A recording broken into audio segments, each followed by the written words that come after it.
Sebab anugerah-Mu ku ada,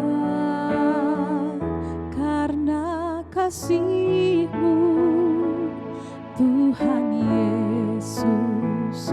Ku berterima kasih buat kasih rahmat-Mu. Ku ada sebab anugerah-Mu, ku ada karena kasih-Mu Tuhan Yesus. Ku berterima kasih buat kasih rahmat-Mu. Terima kasih Yesus, Yesus. Terima kasih, hanya anugerah-Mu buat hidupku sekarang. Ku kan memuji-Mu selamanya.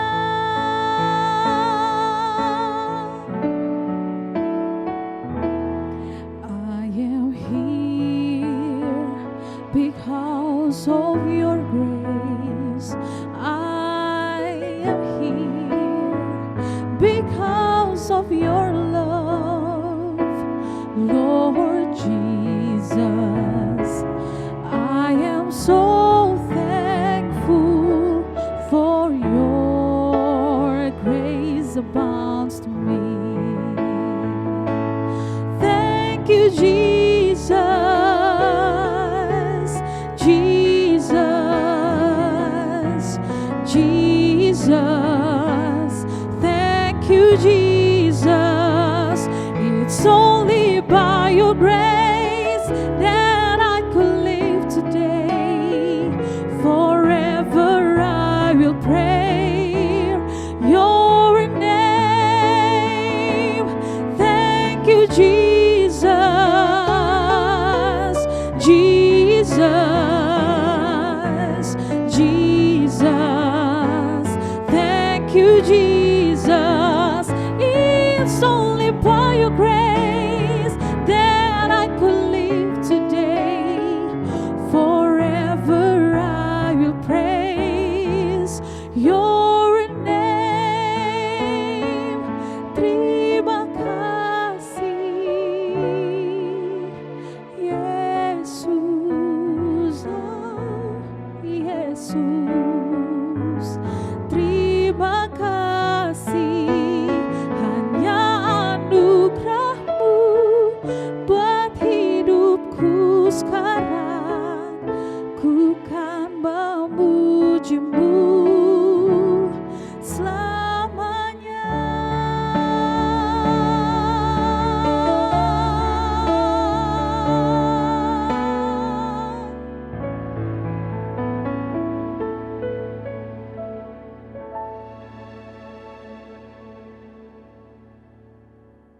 Selamat pagi, Civitas UKSW.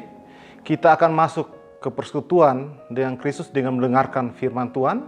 Tapi sebelum kita mendengarkan firman Tuhan, marilah kita berdoa meminta penyertaan Roh Kudus agar kita mengerti dan mampu melaksanakan firman itu dalam kehidupan kita sehari-hari.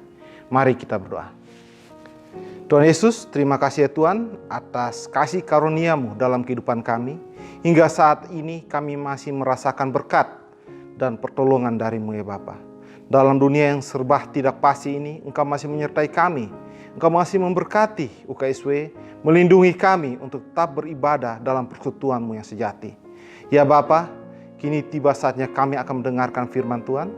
Kiranya Engkau mau berfirman kepada kami. Roh-Mu yang kudus turun dan hinggap di masing-masing kami. Hamba-Mu yang berbicara maupun masing-masing kami yang mendengarkan. Engkau sertai, Engkau bekerja sehingga kami memahami apa yang Engkau maksudkan dengan firman-Mu ini. Dan biarlah Engkau menjadikan kami garam dan terang-Mu sebagai alat dari firman-Mu untuk menjalankan ajaran-Mu ya Bapa. Ya Bapa, berfirmanlah pada kami sudah siap untuk mendengarkannya. Dalam Yesus Kristus kami berdoa kepada Bapa surga. Amin.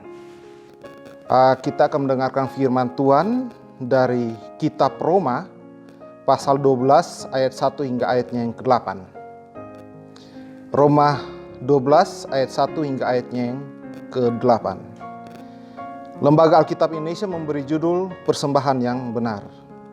Karena itu, saudara-saudara, demi kemurahan Allah aku menasihatkan kamu, supaya kamu mempersembahkan tubuhmu sebagai persembahan yang hidup, yang kudus, dan yang berkenan kepada Allah. Itu adalah ibadahmu yang sejati. Janganlah kamu menjadi serupa dengan dunia ini, tetapi berubahlah oleh pembaharuan budimu, sehingga kamu dapat membedakan manakah kehendak Allah, apa yang baik, yang berkenan kepada Allah, dan yang sempurna. Berdasarkan kasih karunia yang dianugerahkan kepadaku, aku berkata kepada setiap orang di antara kamu, janganlah kamu memikirkan hal-hal yang lebih tinggi daripada yang patut kamu pikirkan, tetapi hendaklah kamu berpikir begitu rupa, sehingga kamu menguasai diri menurut ukuran iman yang dikurniakan Allah kepada kamu masing-masing. Sebab sama seperti pada satu tubuh, kita mempunyai banyak anggota, tetapi tidak semua anggota itu mempunyai tugas yang sama. Demikian juga kita, walaupun banyak, adalah satu tubuh di dalam Kristus, tetapi kita masing-masing adalah anggota yang seorang terhadap yang lain. Demikianlah kita mempunyai karunia yang berlain-lainan menurut kasih karunia yang dianugerahkan kepada kita. Jika karunia itu adalah untuk bernubuat, baiklah kita melakukannya sesuai dengan iman kita. Jika karunia untuk melayani, baiklah kita melayani. Jika karunia untuk mengajar, baiklah kita mengajar. Jika karunia untuk menasihati, baiklah kita menasihati. Siapa yang membagi-bagikan sesuatu, hendaklah ia melakukannya dengan hati yang ikhlas. Siapa yang memberi pimpinan, hendaklah ia melakukannya dengan rajin. Siapa yang menunjukkan kemurahan, hendaklah ia melakukannya dengan sukacita. Demikianlah firman Tuhan bagi kita untuk hari ini. Yang berbahagia adalah siapa saja yang mendengarkan dan melakukan dalam kehidupan sehari-hari. Civitas Akademika UKSW yang dicintai oleh Kristus dan selalu dibimbing oleh Roh Kudus. Kitab Roma merupakan surat dari Rasul Paulus yang secara sengaja Rasul Paulus kirimkan untuk jemaat di Roma. Mengapa secara sengaja Rasul Paulus kirimkan surat ke Roma? Karena jemaat Roma bukanlah jemaat hasil kerasulan, baik Petrus maupun Paulus. Tapi jemaat Roma merupakan jemaat yang bermula dari orang-orang yang menjadi murid Kristus, yaitu orang Makedonia dan orang Asia. Bahkan di Kisah Para Rasul diungkapkan bahwa jemaat Roma itu merupakan cikal bakal dari orang-orang yang mengikuti hari Pentakosta di Yerusalem dan kembali ke Roma, dan mereka membentuk jemaat Roma. Dengan demikian, sebelum surat ini sampai, Rasul Paulus belum pernah berkunjung ke Roma. Namun, dia sudah mendengarkan banyak desas-desus dan isu di sekitar kehidupan jemaat di Roma. Jemaat Roma adalah jemaat yang kompleks. Ada Yahudi, ada non-Yahudi, ada berbagai golongan di sana. Rasul Paulus mendengarkan bahwa terjadi perdebatan secara internal tentang ajaran Kristus, mana yang benar dan mana yang salah. Tentang nasihat-nasihat Kristus, mana yang harus diikuti dan mana yang tidak. Saat Rasul Paulus mendengarkan desas-desus ini, maka dia menuliskan surat untuk jemaat di Roma. Maka dengan itu, kalau kita lihat pasal demi pasal kitab Roma, pasal demi pasal dalam surat itu berlangsung secara sistematis, teratur dan berisi banyak nasihat kepada jemaat di Roma. Rasul Paulus menegaskan kepada jemaat di Roma bahwa sebagai gereja yang satu, harusnya tiap anggota tubuh gereja saling bahu-membahu. Namun tidak hanya sampai situ. Pesan Rasul Paulus ini didasari oleh nasihat Kristus tentang persembahan yang hidup. Rasul Paulus menegaskan kepada jemaat di Roma bahwa bagaimana menjadi pengikut Kristus yang setia. Menjadi pengikut Kristus yang setia adalah mampu mempersembahkan hidup yang kudus, yang sempurna kepada Allah. Mengapa? Pada ayat 2a, Rasul Paulus mengingatkan kepada jemaat di Roma bahwa mereka tidak harus sama dengan dunia. Tidak harus sama dengan dunia, mengingatkan kita kembali pada pengertian gereja, eklesia. Eklesia adalah orang-orang yang keluar dari dunia ini. Waktu Yesus telah disalibkan, kita telah diselamatkan oleh kasih Kristus. Dengan demikian, kita bukan lagi orang yang sama dengan manusia yang lainnya. Rasul Paulus mengingatkan jemaat di Roma dan kita saat ini untuk mengingat bahwa kita adalah anggota tubuh Kristus. Kita adalah orang-orang yang keluar dari dunia dan bersekutu dengan Kristus. Untuk itu, walaupun kita hidup saat ini di muka bumi, ingatlah selalu bahwa kita telah hidup bersekutu dengan Kristus. Ada sebuah penafsir Alkitab yang mengumpamakan dengan orang Kristen atau gereja itu seperti kapal yang mengarungi lautan. Ketika kapal itu mengarungi lautan, kapal itu tidak harus menyatu dengan lautan. Dia berada di atas laut. Dia menabrak gelombang, dia memecah ombak untuk sampai ke pulau yang menjadi tujuannya. Itulah orang Kristen. Ketika dia hidup di dalam dunia yang serba tidak pasti, apalagi sekarang pandemi COVID membuat kita tidak pasti, resesi ekonomi menanti kita di depan, berita kemarin Turki dan Yunani hampir terjadi perang, dunia ke depan tidak pasti. Rasul Paulus ingin menegaskan, jangan terjerumus pada ketidakpastian itu. Tapilah hiduplah sebagai anggota tubuh Kristus.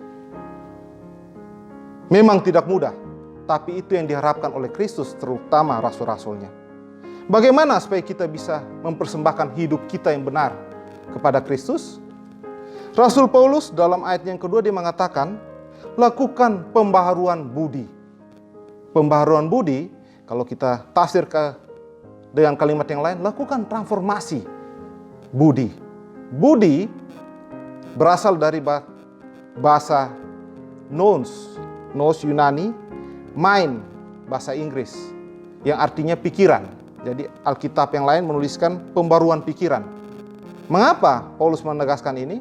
Karena seharusnya waktu kita menyatu dengan Kristus, pikiran kita pun hanya tertuju pada Kristus. Persoalannya hal itu tidaklah mudah. Bagaimana kita melakukan pembaruan budi? Rasul Paulus menegaskan, sebagai umat yang bersekutu dengan Kristus, terus-teruslah lakukan pembaruan budi. Terus-teruslah pembaruan pikiran itu kita lakukan agar persekutuan dengan Kristus menjadi sempurna. Richard Paul dan Linda Elder, dua dosen di Sonoma University yang coba mengembangkan cara berpikir dengan mengedepankan etika Kristen, merumuskan beberapa tahap untuk melakukan pembaruan pikiran.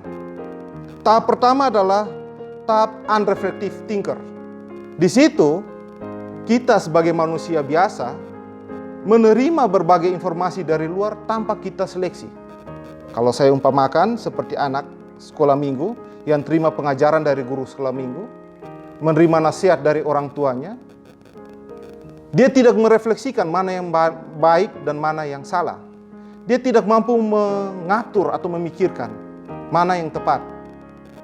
Yang dia tahu adalah semua pengajaran yang diajarkan oleh orang dewasa adalah baik adanya. Ini unreflective thinker atau pemikir yang tidak mampu berefleksi. Kita menerima dogma Kristen pertama kali, kita masuk dalam kalangan unreflective thinker. Kekristenan kita terima begitu saja tanpa memikirkan dari mana asalnya, mengapa ini terjadi. Richard Paul dan Linda Elder mengatakan setelah kita menjadi unreflective thinker, maka kita harus membarui cara berpikir kita. Jangan hanya menerima dogma tok. Kita harus berkembang menjadi pemikir pemula.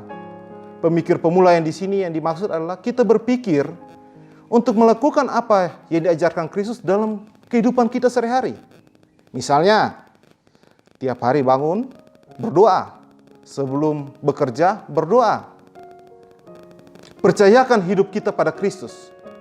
Secara individu, hidup kita menyatu dengan ajaran Kristus. Itu kita berupaya menjadi pemikir pemula dalam konteks menjadi orang Kristen. Selanjutnya, Richard Paul Linda Elder meningkatkan tingkat berpikir pada pemikir praktis. Apa itu pemikir praktis? Orang yang berusaha berinteraksi dengan orang lain, tapi nilai kekristenan tetap ditonjolkan dalam kehidupannya. Pertama, unreflektif, dia tidak menyadari apa itu kekristenan. Yang kedua, dia melakukan kekristenan bagi dirinya sendiri. Yang ketiga, dia mempraktikkan kekristenan dalam kehidupan sosial. Dia berteman, berelasi dengan orang lain, dia menerapkan nilai-nilai ajaran-ajaran Kristus. Nah, bagaimana ini bisa terjadi? Karena yang dilakukan oleh orang ini adalah berpikir, apa itu ajaran Kristus? Apa itu nilai Kristus? Kita sudah sampai pada tahap ketiga. Seorang Kristen yang mampu menerapkan ajaran Kristus dalam berelasi dengan orang lain. Tahap berikutnya adalah pemikir alih. Pemikir alih ini adalah orang yang berani ambil keputusan berdasarkan ajaran dan nilai Kristen. Karena banyak di sekitar kita ketika masuk organisasi, bekerja di lembaga-lembaga tertentu, kadang-kadang keputusan politis mengamputasi kekristenan kita. Keputusan-keputusan ekonomis mengamputasi kekristenan kita. Di sini, seorang pemikir alih harus melatih dirinya untuk berpikir agar keputusan yang diambil merupakan ciri dari nilai dan ajaran Kristus. Jika 4 tahap ini kita latih hari demi hari, atau kita melakukan pembaruan budi hari demi hari melalui 4 tahap ini, maka kita akan mencapai puncak pemikir, yaitu pemikir yang bijaksana. Master thinker, yang mana nilai-nilai Kristiani, ajaran Kristus, telah menjadi bagian kehidupannya sehari-hari. Bahkan dia lakukan ajaran Kristus tanpa dia sadari. Karena apa? Sudah terbiasa memahami nilai, sudah terbiasa melakukannya, dan memahami ada alasan di balik dia melakukan ajaran Kristus tersebut. Inilah pembaharuan budi yang diharapkan oleh Rasul Paulus. Kita terus menjadi makhluk pemikir seperti yang dikatakan oleh Descartes. Kita terus sadar siapa diri kita, tapi kita terus membarui cara berpikir kita untuk lebih dekat bersekutu dengan Kristus. Jangan sampai kita menjadi orang Kristen pada hari Minggu tok. Jangan sampai kita menjadi orang Kristen pada saat di rumah tok. Pada saat mengambil keputusan politis, hilang kekristenan kita. Pembaruan budi harus terus dilakukan sebagai orang yang bersekutu dengan Kristus, orang yang telah diselamatkan oleh Kristus. Bagaimana caranya? Rasul Paulus dalam ayat berikutnya dia akan memberikan 2 cara. Cara pertama yaitu kendalikan pikiran kita. Kendalikan nous, kendalikan mind kita. Karena apa? Dia katakan sini, janganlah kamu memikirkan hal-hal yang lebih tinggi daripada yang patut kamu pikirkan. Tetapi hendaklah kamu berpikir begitu rupa, sehingga kamu menguasai diri menurut ukuran iman yang dikurniakan Allah kepada kamu masing-masing. Kendalikan pikiran kita. Nah, Plato dalam salah satu karyanya Petrus, dia menceritakan kisah mengendalikan pikiran ini. Dia main dengan metafor. Dia metaforakan sebuah kereta yang ditarik oleh 2 ekor kuda bersayap. Kereta ini supiri atau size-nya itu adalah pikiran, rasio, nous. Kuda sebelah kanan warna hitam bersayap itu namanya kuda nafsu duniawi, kuda emosional. Kuda sebelah kiri warna putih bersayap adalah kuda keberanian, kuda kepahlawanan. Seharusnya yang tidak ditaruh dalam kisah alegori yang diceritakan oleh Plato ini adalah harusnya dia menempatkan 2 ekor kuda yang berani. Tapi dia bilang secara manusiawi biasa ada 2 ekor kuda. Kuda keberanian dan kuda hawa nafsu. 2 kuda ini membawa sais dan kereta ini menuju pada kesempurnaan. 2 kuda ini seharusnya membawa penunggang kereta ini menuju pada persekutuan dengan yang ilahi. Tapi apa yang terjadi? Kuda yang warna hitam, kuda hawa nafsu, terus berupaya untuk terbang ke bawah. Karena dia meminta sang pemikir atau saisnya ini memikirkan hal-hal yang duniawi. Makanan, kedudukan, kekuasaan, uang, dan banyak lagi. Kuda hitam ini berupaya menarik kereta ini ke bawah. Di sisi lain, kuda yang putih mengikuti perintah Sais. Lalu dia berupaya menarik kereta ini ke atas. Ke atas kemana? Ke kesempurnaan hidup. Ke persekutuan dengan Kristus. Ke kehidupan yang ideal. Si Sais berupaya untuk mengendalikan kuda yang hitam. Sekali-sekali dia memecut kuda hitam ini. Dia menarik kekangnya. Tujuannya adalah agar kuda ini tidak membawa pikiran manusia ke arah duniawi tok. Menurut Plato, dengan diri kita yang memiliki pikiran, kita harus mampu mengendalikan kedua kuda ini. Keberanian kita menjalankan pikiran kita, itu harus mampu menarik kereta kita untuk kembali bersekutu dengan Kristus. Menarik kereta kita untuk hidup ideal dengan nilai-nilai Kristiani. Kendalikan kuda kita. Paulus juga mengingatkan kita, kendalikan apa yang kita pikirkan. Jebakan pikiran kita pada kasih karunia Allah. Jangan sesuatu yang melampaui dari itu.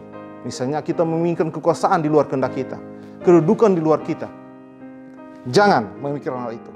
Yang pertama, Rasul Paulus mengajarkan kuasai pikiran kita. Yang kedua, ia mengatakan jika kita sudah menguasai pikiran kita, kuasai tindakan kita. Mengapa Rasul Paulus mengatakan seperti ini? Karena kita manusia melihat orang di sekeliling kita. Mereka memiliki kelebihan, mereka memiliki keberuntungan, mereka memiliki sesuatu yang lebih dari diri kita. Di situ keinginan kita untuk sama atau melampaui mereka ada. Maka Rasul Paulus mengatakan, jika pikiranmu sudah dikendalikan, maka selanjutnya jalankan tindakanmu sesuai dengan yang kamu pikirkan, bertanggung jawab, ikhlas, dan terintegritas dengan nilai-nilai Kristiani. Setiap anggota tubuh lakukan fungsi dan perannya masing-masing. Jangan mengambil fungsi dan peran anggota tubuh yang lain. Karena apa? Tuhan memberi setiap orang karunia yang berbeda-beda. Jadi kalau kita sudah pikirkan, kita memahami apa karunia kita, apa profesi yang kita jalankan, apa pilihan hidup kita, selanjutnya lakukan itu secara bertanggung jawab. Paulus mengatakan dalam ayatnya yang ke-7, jika karunia untuk melayani, baiklah kita melayani. Jika karunia untuk mengajar, baiklah kita mengajar. Jika karunia untuk menasihati, baiklah kita menasihati. Siapa yang membagi-bagikan sesuatu, hendaklah ia melakukan dengan tulus hati. Jadi Rasul Paulus ingin mengatakan bahwa setelah pikiran kita bersekutu dengan Kristus, tindakan kita pun harus menunjukkan bahwa kita satu anggota persekutuan. Kalau saya dosen, mengajar tanggung jawab saya. Jangan pikirkan yang lain. Saya pimpinan fakultas, menjalankan tanggung jawab di fakultas, itu tanggung jawab saya. Saya mahasiswa, belajar, itu tanggung jawab saya. Saya staf, pegawai, menjalankan fungsi administrasi, itu tanggung jawab saya. Jangan pikirkan sesuatu yang melampaui pikiran kita.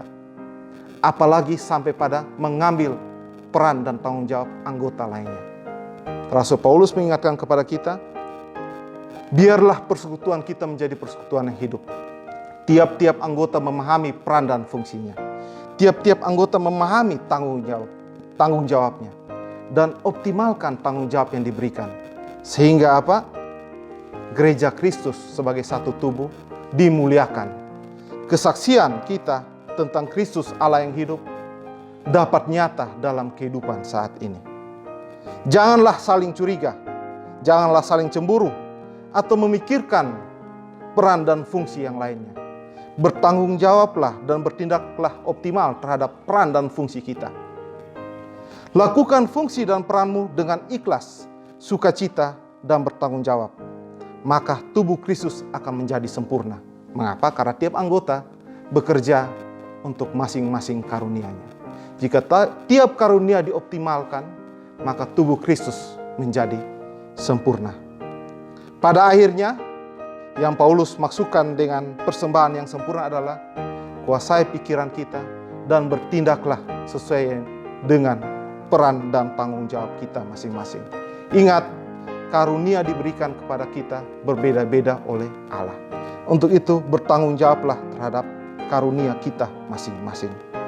Tuhan Yesus dalam perumpamaan talenta di Matius 25, Ia mengingatkan kepada kita untuk bertanggung jawab dengan kemampuan yang Tuhan telah anugerahkan kepada kita. Jangan khawatir bahwa kita akan kehilangan sesuatu. Jangan khawatir bahwa kita akan direndahkan oleh orang lain atau bahkan kita ditinggalkan oleh Tuhan kita. Jangan khawatir. Untuk itu lipat gandakanlah dan jadikanlah diri kita sebagai persembahan yang hidup. Kuasailah pikiran kita, kuasailah tindakan kita. Jadikanlah diri kita menjadi anggota tubuh Kristus yang sinergis dan bertanggung jawab kepada gereja Kristus yang esa. Kiranya renungan singkat ini dapat kita refleksikan dalam kehidupan kita sehari-hari, sehingga kita dapat paham sebagai orang Kristen apa yang harus kita lakukan untuk menjalankan kasih dan ajaran Kristus. Amin. Setelah kita mendengarkan firman Tuhan dan merenunginya, marilah kita bersyafaat kepada Tuhan. Mari kita berdoa. Tuhan Yesus, terima kasih ya Tuhan atas firman-Mu yang Engkau berikan kepada kami, peringatan yang Engkau berikan kepada kami. Mampukan kami untuk melaksanakan firman-Mu ya Bapa. Kuasai pikiran kami dan kuasai tindakan kami. Jangan biarkan kami berjalan sendiri, tapi Roh-Mu yang kudus selalu menyertai kami, selalu menegur kami dan menuntun tiap langkah kami. Ya Bapa, pada hari ini kami bersyafaat kepadamu ya Bapa. Kami berdoa kepada seisi dunia yang lagi dilanda pandemi ya Bapa.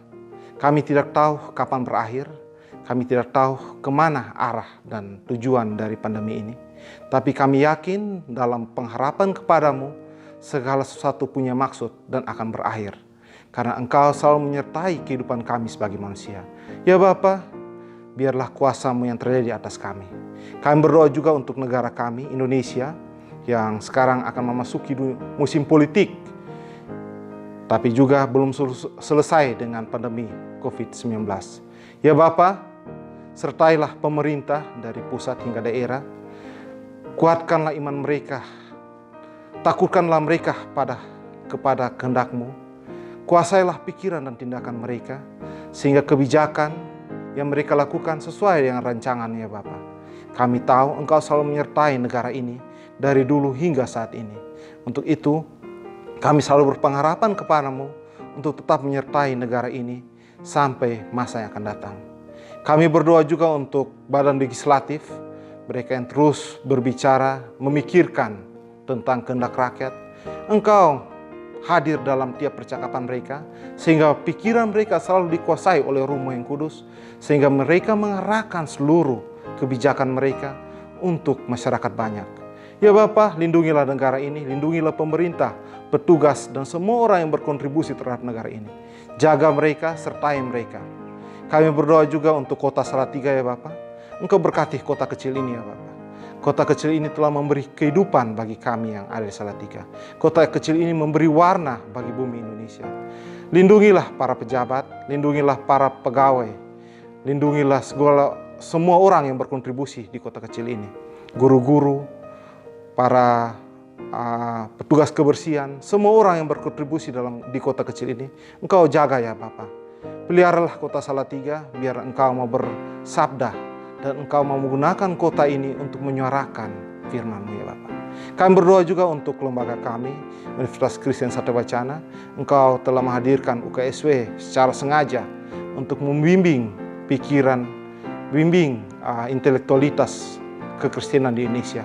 Ya Bapa, lindungilah UKSW, jaga UKSW. Berbagai pergumulan, berbagai persoalan, baik internal maupun eksternal, Engkau turut campur di situ, sehingga kehendak-Mu ada dalam setiap pergumulan yang kami hadapi. Engkau memberkati pimpinan dari rektor, pembantu rektor, dekan, hingga kepala prokdi, ketua prokdi.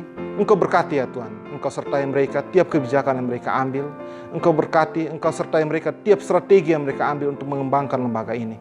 Ya Bapa, kami serahkan kehidupan UKSW, mahasiswa, dosen, dan stafnya ke dalam tangan-Mu ya Bapa. Berkehendaklah, biarlah kami seturut dengan rancangan-Mu ya Bapa.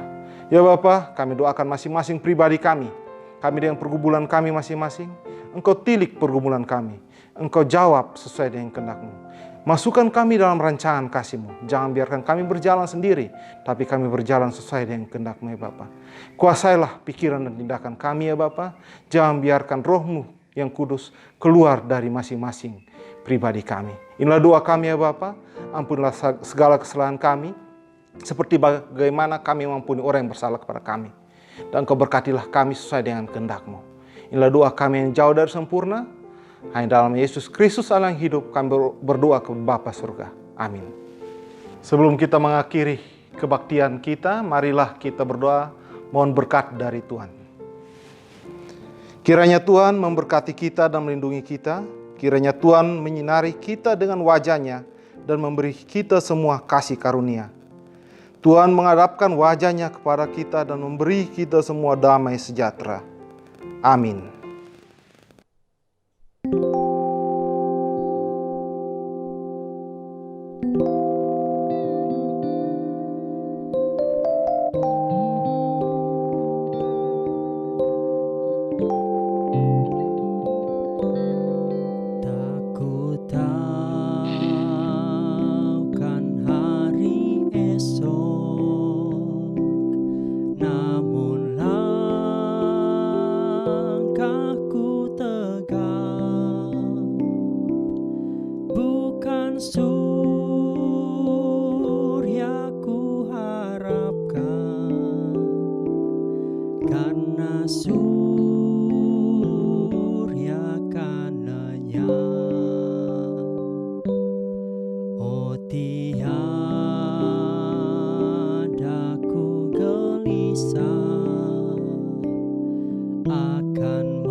Berjalan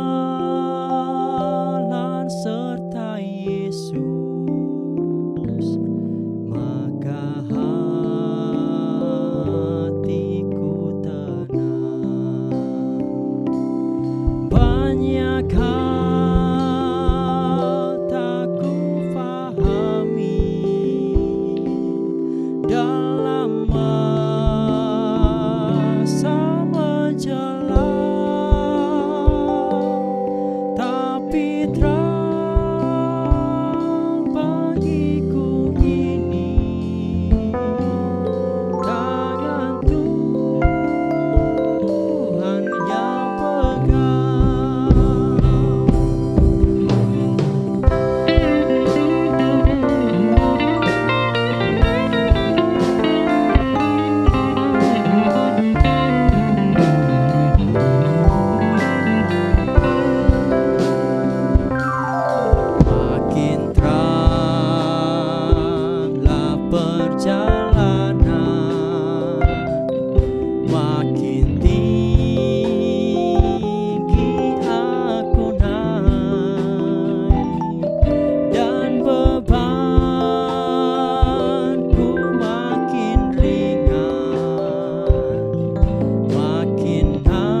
Seberang